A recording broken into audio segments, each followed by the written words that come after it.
Good evening, and thank you for joining Green's Gridiron Exchange. Thank you guys for tuning in. We've been off for a week, but we're back.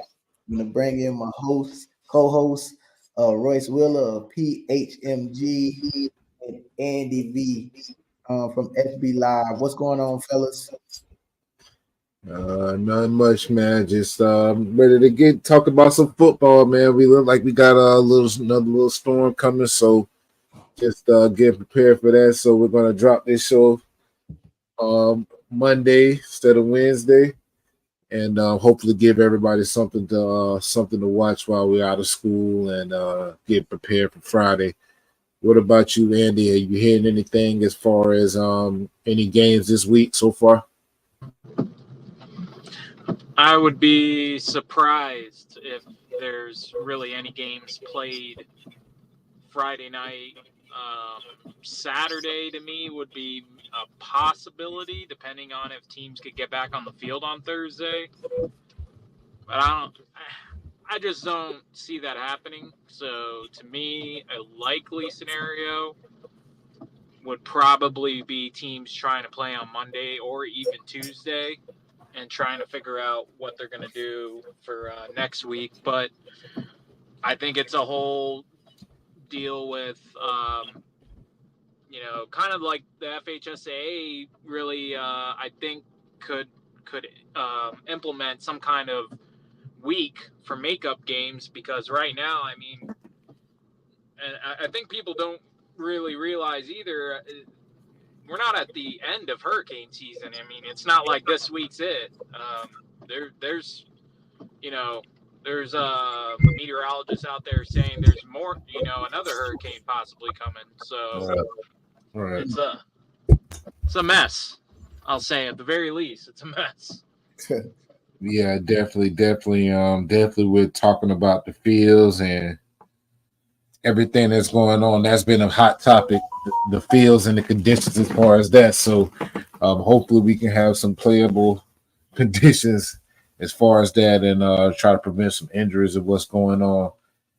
As far as that, we had some interesting games this past week. A lot of teams really showed up. I like what we saw from teams like Calvary, now on a 2-game winning streak within 1 week. Then we also see, teams such as Largo.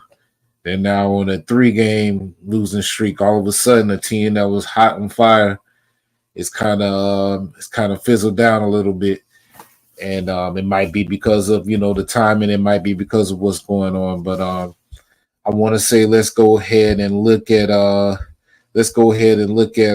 top 10 this week. What we have with that so far. Of course, we still have CCC sitting at number 1. They're 7-0. They're finally coming in. They're probably going to have a bye week this week as they prepare for Venice, which is kind of probably the game of the season for Pinellas County. Very interesting game, and it's going to be a CCC. I'm really, really hoping to attend that. Then we got St. Pete sitting there 6-1. Not gonna say we're surprised to see St. Pete at 6-1, but I am surprised to see St. Pete at 6-1. Of course, we know that that one loss probably was because of a Jeff Jones suspension. We could probably safely say that by now. So it's a good chance that they might have been sitting at 7-0 as well, if not for that suspension. Then we got P Park, who has stayed on fire with the big win against Tarpon. Did any of you guys get to watch that? Did you get to watch that, Andy? No, just got to. I saw Pinellas Park against Manatee, but not against Tarpon Springs. Okay. So against Manatee, what was your evaluation of them versus what we saw in the spring? Because this is something I'm pretty sure that's different than what we anticipated. I mean, they came out guns a-blazing first drive. I mean, they drove it right down the field, capped it with a touchdown from Zahir Mitchell, and it made me think, hey, maybe they're here to play, maybe they're here to pull off the upset. And then pretty much every Manatee drive, they capped it with a touchdown. I mean, they had no answer passing attack. And to give you an idea, their Manatees quarterback Andrew Heidel, he finished 10 of 10, 4 touchdowns. He had over 100. I think he finished with like about 120 yards passing. So, I mean, they had no answer for him, and they just couldn't replicate what they did in the first drive, and it all kind of fell apart from there. So, I mean, I could see why they would be like, one of the better public school teams in Pinellas County for sure. I just think if you're gonna try to compare them to, I think what happened in the spring against CCC is what would happen now. I mean, they would get, kind of run out of the building. But if we're gonna match them up against like St. Pete and Tarpon and Lakewoods and Clearwaters, I think Pinellas Park could probably play with anybody. Like they have an argument they could be the best public school team in Pinellas County. Facts. And then we got number 4, Calvary, 2-game winning streak. Big game against Berkeley, man. That was that was huge. Were you there for that, Andy? No, I got updates and heard Austin Ho, the wide receiver. He had a big night, 4 catches, over 120 yards, 2 touchdowns. I think one clip I posted a couple clips on Twitter, and one, I mean, if you look at it, he beat Dallas Golden 1-on-1, and Golden's a Notre Dame commit. I thought that was a very impressive, clip or highlight because he ran a vertical on him and he got a step on him and scored a touchdown. I mean, Berkeley Prep, I feel like this has been kind of their thing all year. Like they've been really the most disappointing teams when it comes to teams that were on that state championship level last year. Calvary, really nice win, and then they followed up with a blowout of Trinity Catholic in Ocala. I kind of felt like they would do that. The Trinity Catholic just isn't what they have been in the past, so I thought that would kind of go down the way it did. Definitely, man. So it's good to see Calvary kind of balance things out. Clearwater, same thing, 3-game winning streak. They turned things around, 1-3 to now 4-3. Looks like they're back, and their schedule's pretty much set up for them to win out. So I expect to see Clearwater staying at that number 5 spot or possibly moving up over the next few weeks. We'll talk about that, who they're playing. Tarpon Springs 4-2. Of course, that loss, they recently had who they lose to? Was it Pinellas Park they lost to? Yeah. They just lost to Park, which I mean, wasn't a surprise, but it kind of was, what I'm saying, based on what we saw in the spring and what we expected from Tarpon. But this is a Tarpon team that, as I think a lot of people forget, this is a team that was put together pretty fast. You know what I'm saying? So, they still have some cohesion. So, they still have to get things together. It seems like, but you never know. Like I said, they could be. To me, they could go far. To me, they could make a playoff run. They just have a couple players that need to step up. I like to see Jalen Irby do a little bit more.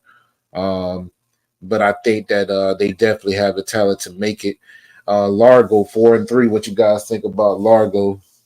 I'm not gonna say the meltdown, but what's been going on? I mean, because they lost to St. Pete, and who else did they lose to? Palm Harbor. Yeah, that was the one I think that everybody kind of was like, man, they didn't expect that at all. Yeah, I forgot. But I think that it was refreshing to see Palm Harbor. It wasn't bad to see Palm Harbor, winning. You know what I'm saying? We know that Palm Harbor is a team that's going to fight every single week. And they just may not have had this, the record to show it this year, but they are a good team. So Largo, they're still the number 7, which we think is respectable. Osceola, hard fighting team. Osceola, so respectable at number 8, 4-2. Lakewood, what's going on in Lakewood, Green? What's up with that secondary? that secondary Crazy, man. really tested this week. They've been trying to move some guys around outside of Damari Green. They're really young, and they people look at film and they see where guys are out of position, and then they line guys up in specific positions to take take advantage of those mismatches. And so Lakewood tries to be strategic in how they play different defenses, but when you got guys like Walt Fanoy, it's really too much. It's really not too much you can do to stop him. You know what I mean? With his speed and with his athleticism. But as far as being able to answer, both teams, Bogey and Lakewood, both secondary, because that was the deciding factor. The defenses both gave up a ton of yards in the air. Lakewood was just a little more balanced and being able to run the ball, effectively. But both teams, like I said, gave up a lot of yards in the air. And of course, it came down to that last field goal, which that's another story. I know you guys may have seen some of the stuff that was said about that. And pretty much what happened in that last few seconds was Lakewood drove down, got in the field goal range, kicked the field goal, but it was offsides on the defense. And I was just like, from watching college, and correct me if I'm wrong, Andy, I thought it was if the penalty is on the defense and the field goal is made, it should automatically be declined. Right. I would think I'll get the option at least. Right. High school is totally different. They had to redo the play. The next play, the kicker kicked it and he missed it, but they ran into the kicker. So when Bogey thought and was celebrating that they thought the game was over because the field goal was missed, the flag came out late running into the kicker. So it moved it up closer and Lakewood got another shot. So 3 kicks to end it. He nailed the last one. And of course, the rest is history. But the fallout was the flag came out late on that second field goal. And so most of the Pirate fans felt that it was slighted and, it was for Lakewood to win. So, but a hard fought battle. Final score was 35-34. And like I said, just back and forth through the air. I think Dylan Nara had over 300 yards in the air, and Aiden Wallace had close to 3. I think he was like at 2, maybe like 290. Who's number 11 for Lakewood? I was watching some film and seeing him making some catches. Is that Byron? That's Rusty. Okay. Yeah. So he was he'll make some plays. Yeah, that I was high on, and he's been hit or miss. He's been a kid that I thought would have a breakout year. And as you can see from the film, why I was so high on him. He's like 6'3", and can stretch the field. He reminds me of a Marquez Valdez type guy, who can, run the intermediate route, or he can take you over the top deep. So he's been a kid that Lakewood's leaned on to, for the deep ball, and he's been 50-50. He's dropped some easy ones that would have been easy touchdowns, and then he's made some tough ones like you saw Friday night that put the Spartans in a good position to capitalize within the red zone. Yeah, definitely. And like I said, we all know that Bogey always comes out and plays the hardest against Lakewood. This was definitely the Walter Fenoy show. He was electric, but I mean, also guys like Kyrie Jenkins only had 2 catches, but I mean, those were some big catches. It looks like. So it definitely but in the game of football, we all know the general rules is on that first field goal, Lakewood was supposed to win. Yeah. At the end of the day, I don't care what the rules say. I'm gonna take my Mace. Mace would tell you guys, man. Hey, at the end of the day, Lakewood was supposed to win. That first kick, you guys got the penalty. It's not supposed to be to your advantage to get the penalty. Right. It's not supposed to be to your advantage. All right. So anybody that has anything to say about that, yeah, Lakewood should have won that game. Period. All right. And then of course we got Seminole coming in at 4-2. I believe what they lost to Osceola. Yep. Yeah, they lost to Osceola. Dylan X, man, this guy, he's showing up very big on the stat sheet for games that matter for Osceola. So I look for Seminole. They play Hollins this week, but then they also have Northside after that, Indian Rocks and Pasco. Those are some challenging games. I think Northside and Indian Rocks is definitely going to give them a run. So but Seminole has the opportunity to walk out maybe as a 7-3 team, an 8-2 team, and this would be a big stepping stone for Coach Sanchez in building that program. I think the next step would be, of course, playing bigger teams and getting bigger wins for Seminole. What you guys think about that top 10? Yeah, I think it's solid. And I think that I told you guys a few weeks back about Pinellas Park, and how high I was on them, and Andy alluded to how they can probably be one of the best teams in Pinellas County. And then just shout out to the young men. I don't know if it played a factor in that Lakewood and Bogey game. I know you asked about the secondary, but I think if I'm not mistaken, Lakewood was the only team to play on Tuesday. Everybody else played Monday, and they played tough. When I say tough, they played a tough Cardinal Mooney team, and you seen the score. So a lot of guys were, and not to make excuses, but a lot of guys were banged up. They had Wednesday, Thursday. Thursday is a walkthrough days, maybe 2.5 days of rest, and then they had to turn around and play Friday. Just like everybody had to play twice this week. Most games were on Monday, but at least you had Tuesday, Wednesday, Thursday versus Wednesday and Thursday. You know what I'm saying? The 2 day turnaround to get back on the field. So hats off to all the young men that played 2 games in a week. You know what I'm saying? It looks like that's maybe what's going to be with the storm coming up. That could he's back. So go ahead, Andy. No, I'm good with the top 10. It looks good to me. I mean, obviously, probably arguments could be made for like Boca Ciega, Palm Harbor, obviously playing a lot better.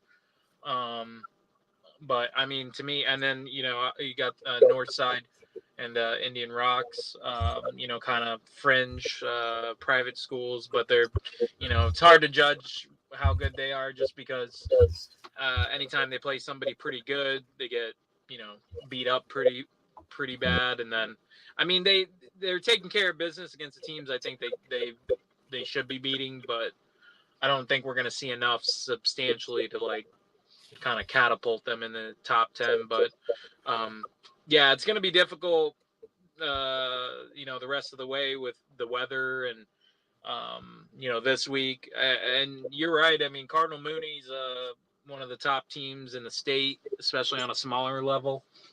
I mean, I know their offensive line is massive.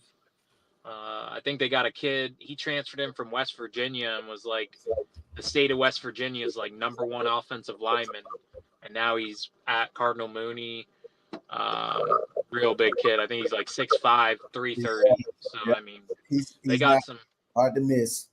Yeah, Duron Park. I think his name's Duron Parks. Yeah, he's a big human being.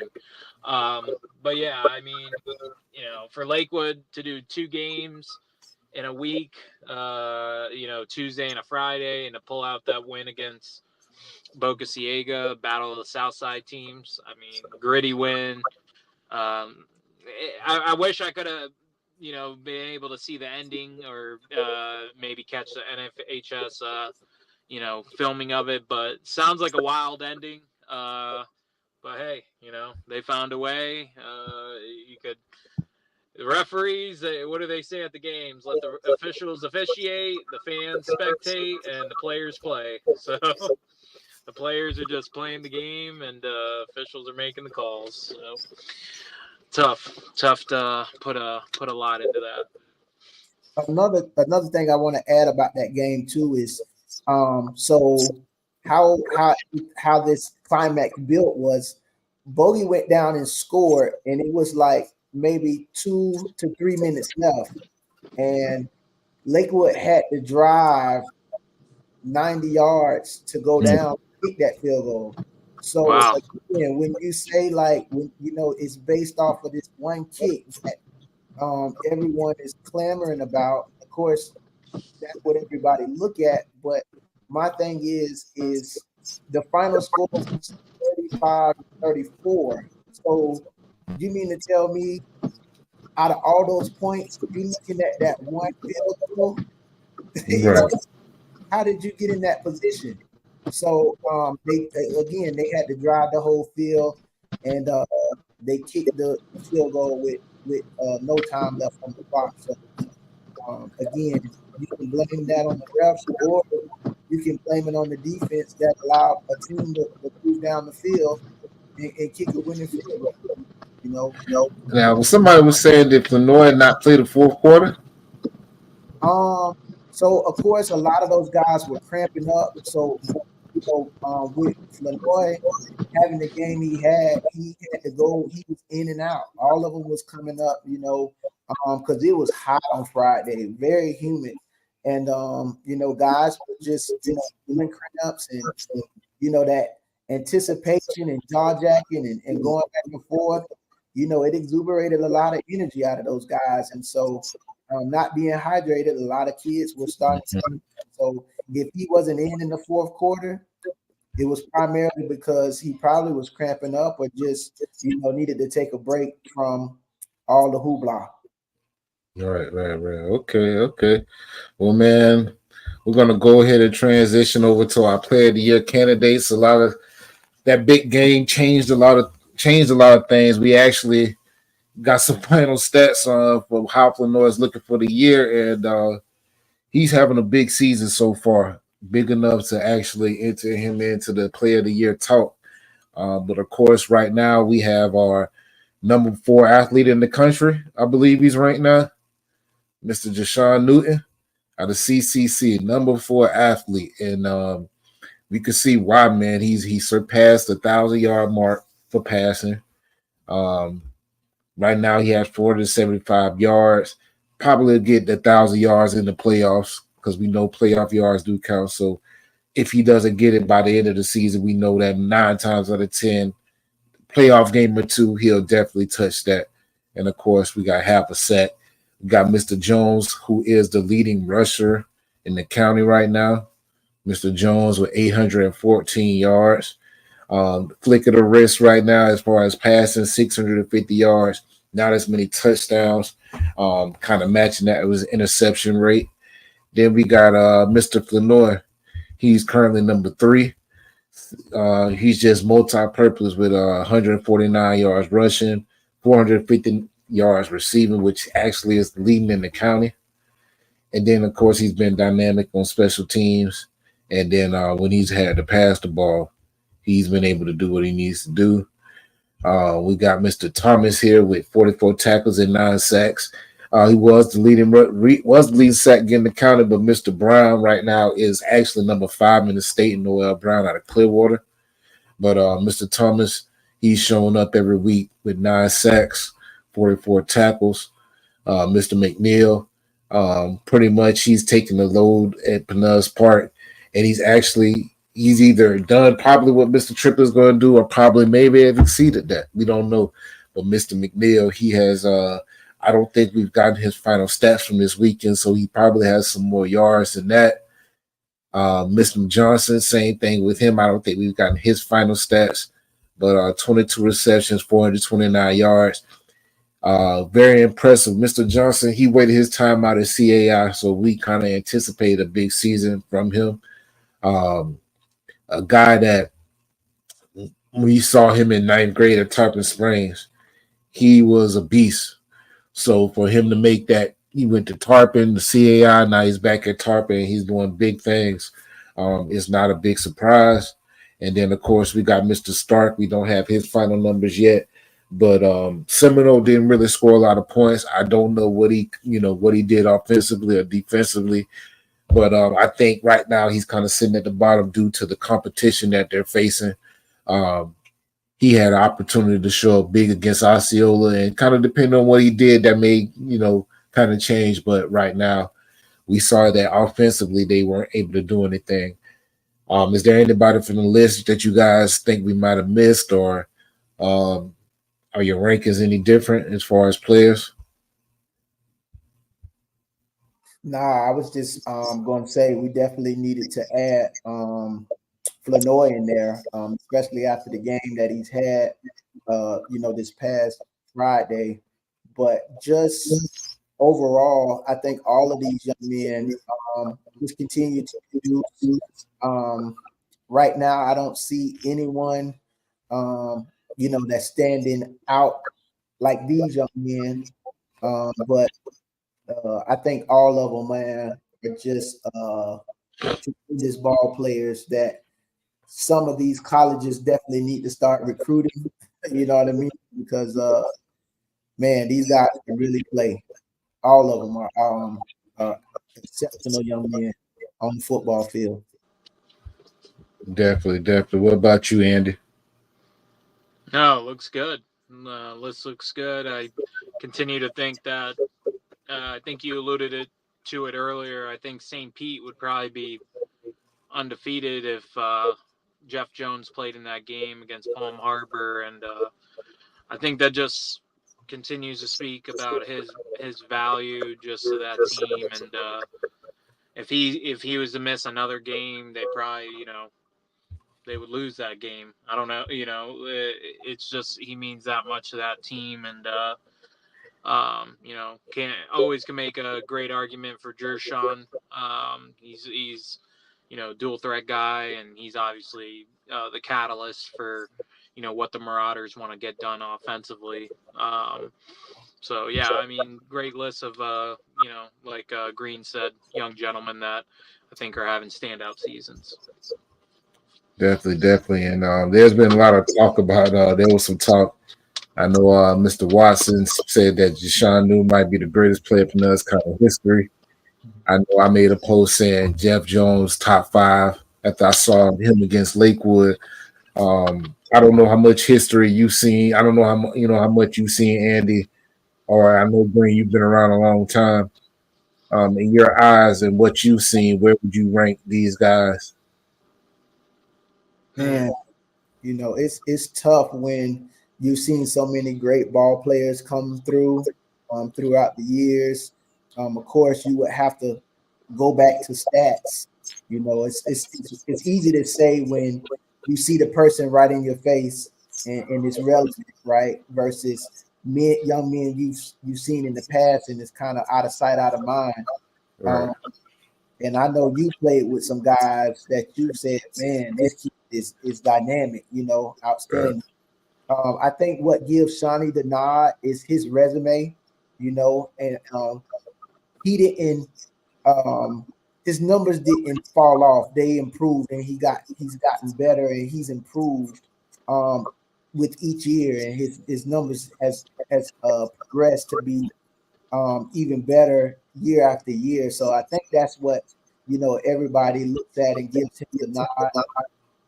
But Andy, you've seen a fair share just in the short amount of years that you've been covering, and you've been all over the state. So where would you say Shawnee ranks, like history-wise versus what you've seen just throughout the state? Man, talk about a loaded question. Yeah, I was gonna say it's loaded, because I know Coach Harvey is the first guy to go to bat for his dude, and he should. I mean, that's the head coach of a very talented player in Newton, and obviously the bloodlines speak to that.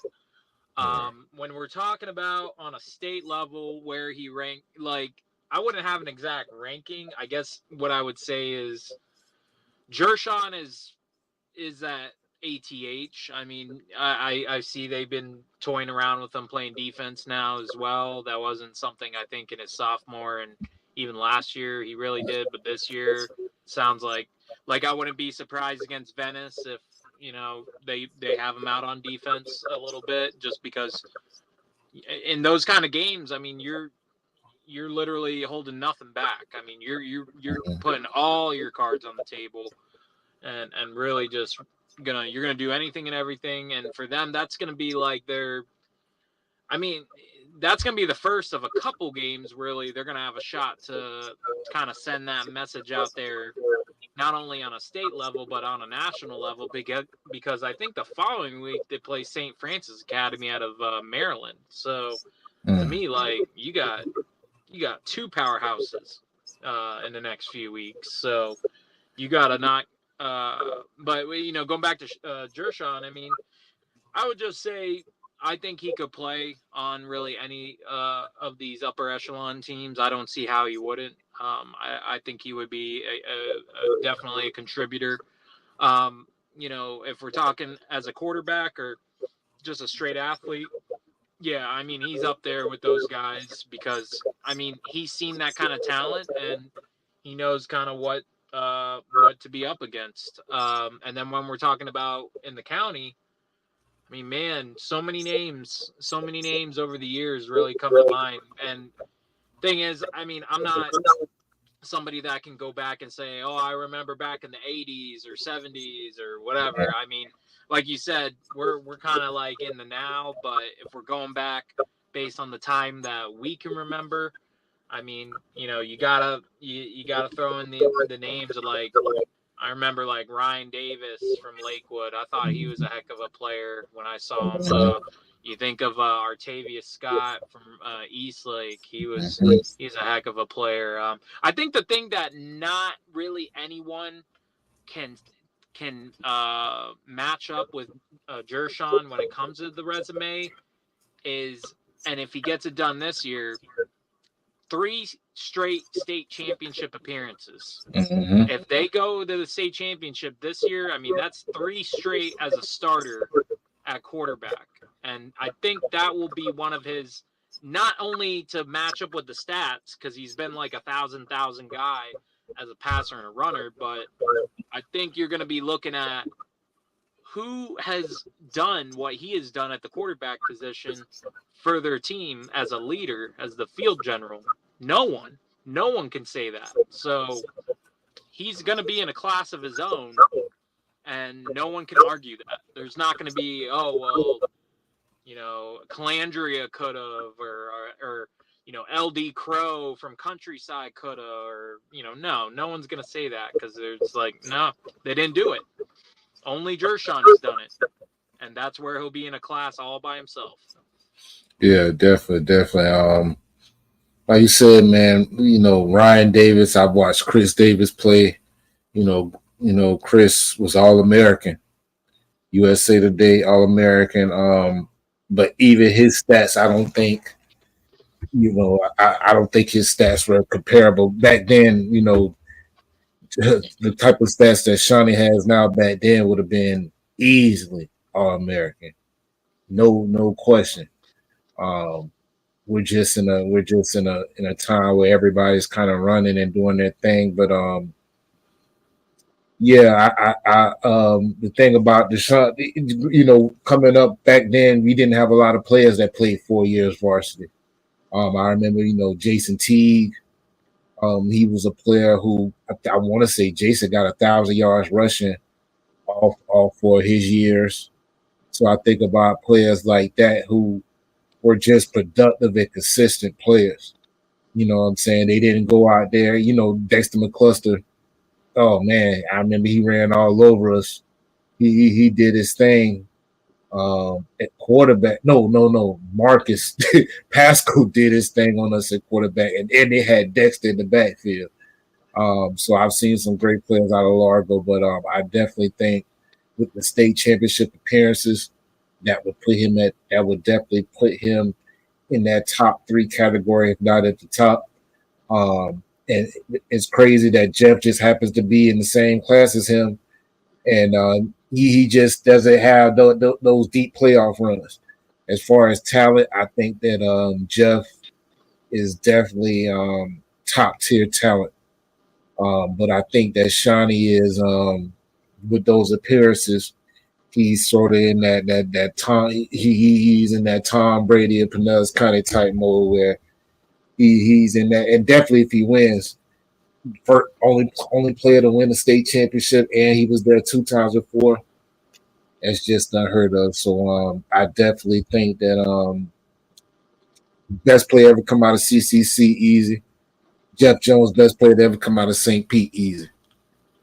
Walter Planoy, maybe one of the best athletes. Bogey has had a lot of athletes though come out of Bogey. They've had a lot of athletes come out of Bogey, so that's hard to say. But I definitely think those top 2 guys, as far as their schools, number 1 players. I definitely think we could say that with no question. So I definitely think that's a good place to leave it at, man. We're gonna go into these games for the week. We got CCC. They're on their bye week. They're going up against Venice, so we'll definitely have some time to talk about that next week. Our next game up, we have number 9 Lakewood and number 6 Tarpon Springs. This was kind of a game everybody was looking forward to. I definitely think that this is going to be a tough one. Definitely, if the game does happens on Friday, I don't know. Is Tarpon's field? Tarpon has a nice field, turf field, right? Yep. Tarpon has turf. So, I expect we still have a nice field. This game could go either way. Hopefully, we could get arrested. Lakewood. I definitely think, though. I think Lakewood has the opportunity to win this one. I definitely think that their record doesn't speak on their talent, but Tarpon Springs, they have the opportunity to win it as well. I think that for some reason I think I like Lakewood in this one. I can't quite put my finger on it, but I think that Lakewood, I think they're primed to win out for the rest of the season. That's really their goal, so they can go into the playoffs hot. And I think that just based off the film, I think that bogey challenge was needed for them. And so I like Lakewood in this. It wouldn't surprise me if Tarpon wins, but I like Lakewood. What you guys think? Yeah, this one is tough. I think also this one, and Andy, you can correct me if I'm wrong, but this one is pretty much is going to decide who goes in that second place spot for the district, because Lakewood's district is Tarpon Springs and Cardinal Mooney. So after Lakewood and Tarpon Springs play, the following week, Tarpon Springs has to play Cardinal Mooney. So, so the winner pretty much kind of gets the second spot if that makes sense. So if they take 2, or I don't know if they just take 1, but I do know that the district is Tarpon Springs, Lakewood, and Cardinal Mooney. So with that being said, it's a lot, riding on this game for both teams. So I'm pretty sure both teams are going to be amped and up to play. Lakewood just played, like we said, Cardinal Mooney, so they have that 1 strike. And then Tarpon has 2 back-to-back, if I'm not mistaken. I think they have to play Cardinal Mooney right after Lakewood. So it's going to be a tough one, man. Right now, I'm up in the air, just depending on, like you said, rested. Both teams will be rested with this weather. You know what I'm saying? So we'll have to see how it plays out. Yeah. I think I'm leaning Lakewood as well, just because athletes. I mean, not that Tarpon doesn't have any of them, but just I don't know if they've really seen any team. I mean, like they just saw a team in Pinellas Park that has plenty of athletes. That was the thing I was kind of impressed with them is they have athleticism. They got some size up front. And to me, like Lakewood is a team. They were right there with Pinellas Park. So to me, like I don't think Tarpon Springs. This is a good matchup for them when you're talking about covering sideline to sideline. I mean, you got a lot of guys who can go east west and they can get north south real fast. So, and it's not like the turf has anything to really affect them. Lakewood plays on turf too. So both teams. I'll say I don't think this game will be played on Friday. That's just my opinion, probably with all these games. I think it'll be on some odd, wacky day. Like we'll be saying, oh, it's being played on Saturday or Monday night, or heck, maybe Lakewood will have for the first time ever, a second Tuesday night game, and then they got to play again on a Friday. Yeah, I like Lakewood too. I'm with you. I got a feeling Corey Moore and them, they probably got a nice jolt there from the big win over the rival. They're feeling good about themselves. Tarpon. Yeah, you got Cardinal Mooney coming ahead, and to tell you, Green, it won't matter who's in second place. Based on now how they're doing this, I'm finding out, I guess the FHSA went back to its rankings from last year, which were really, it values how many wins you have. It doesn't really matter your schedule. It's really wonky right now. It's hard for me to explain. I feel like I'm like Dennis Phillips, the weatherman, trying to explain to people how I don't understand where the hurricane's going to go.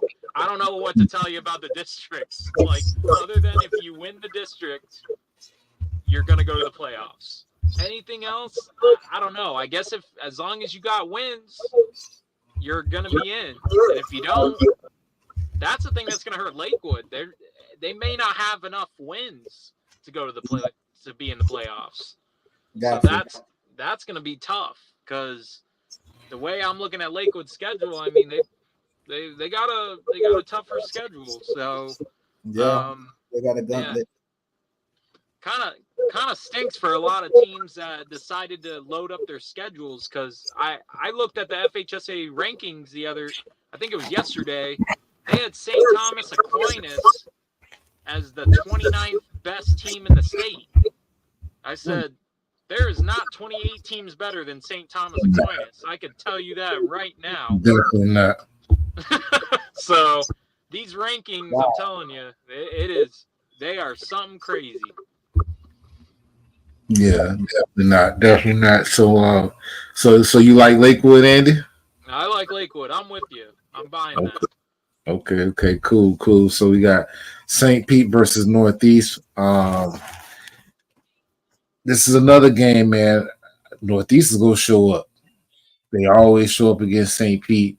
This is that neighborhood rivalry type of deal.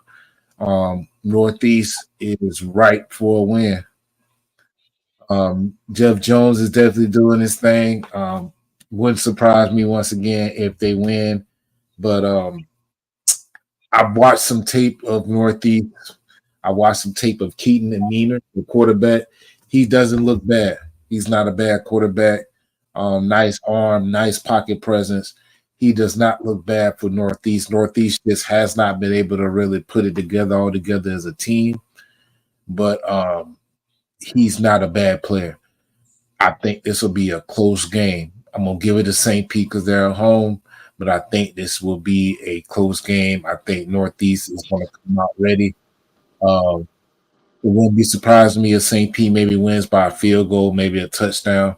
I'm going to go with St. Pete on this one, but I like Northeast to show up pretty hard. What you think, Grant? Yeah, I like St. Pete on this one as well.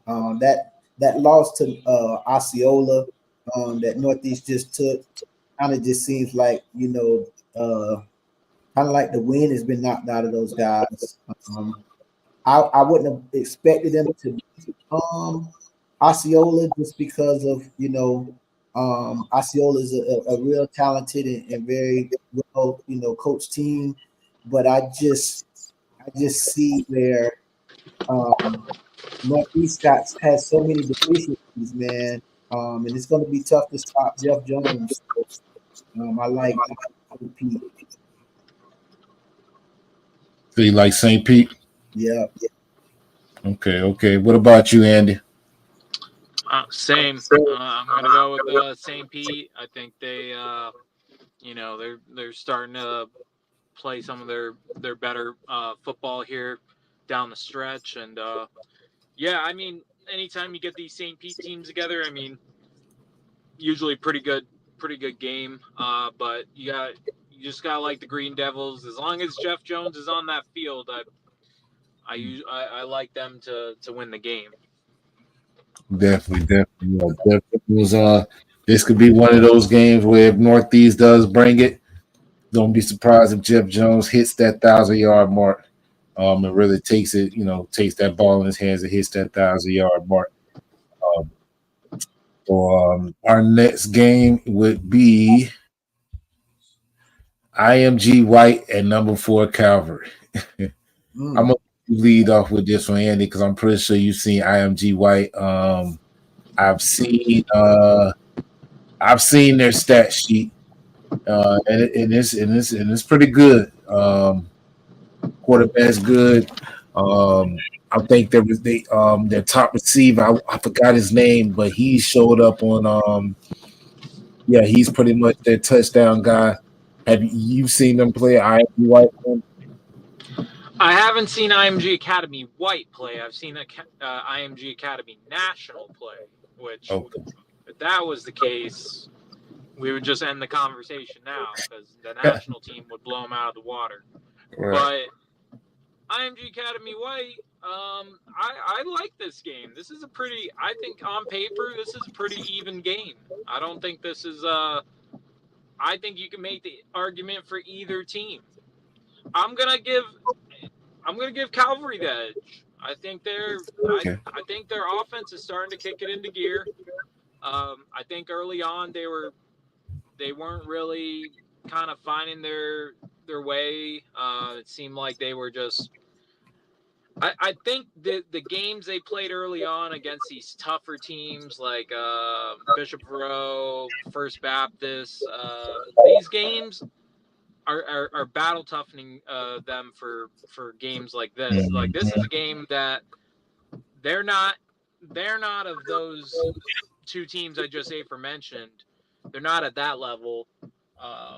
But Calvary, has seen those teams, and they can kind of say, hey, we've seen upper echelon teams, so it kind of brings it to where when you see a team like IMG Academy White, everything comes back down to earth. Like you feel like, okay, we're comfortable. We're here at the Rock, our home field. We're coming off a couple good wins. To me, like Berkeley Prep would be like a better team in my opinion than IMG Academy White. Mm-hmm. So if you're Calvary, you beat it, but Berkeley Prep. Really, I don't see any reason why they can't beat IMG Academy White. It would actually kind of shock me if they didn't beat IMG Academy White, to be honest. Okay, cool. Yeah, I'm riding with Calvary on this one as well. The hot hand. I definitely think Austin Ho, he's ready to show up as the number 1 receiver in the county. I definitely think that Calvary, they're taking on their back. As this is the way that they need to finish out to keep everything going as far as the Calvary tradition and how they do things. So I'm expecting the Calvary win in this one. What about you, Green? Yeah, I'm leaning on with Calvary. I see that they're gaining momentum. They've picked up a couple of big wins, and I think that's going to carry over this week. This week coming up. Okay, definitely. P Park versus Braden River. Braden River is not really bringing anything. I like P Park in this one, of course, to go ahead and keep getting stronger as a team. I think that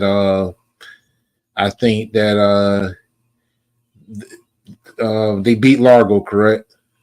No, they lost to Largo. They lost to Largo. But I think that Lakewood win was very, very big for their offensive line. As far as the trenches, I think they already kind of were having that momentum, but I think that was very big, and I think that their line and trenches is kind of going to lead the way, and they're going to bring that energy as far as we need to open up these holes for McNeil for us to have a chance. And I like P Park in this one to kind of win out. What you guys think? Braden Rivers 1-5. Yeah, I can't see St. Pete there.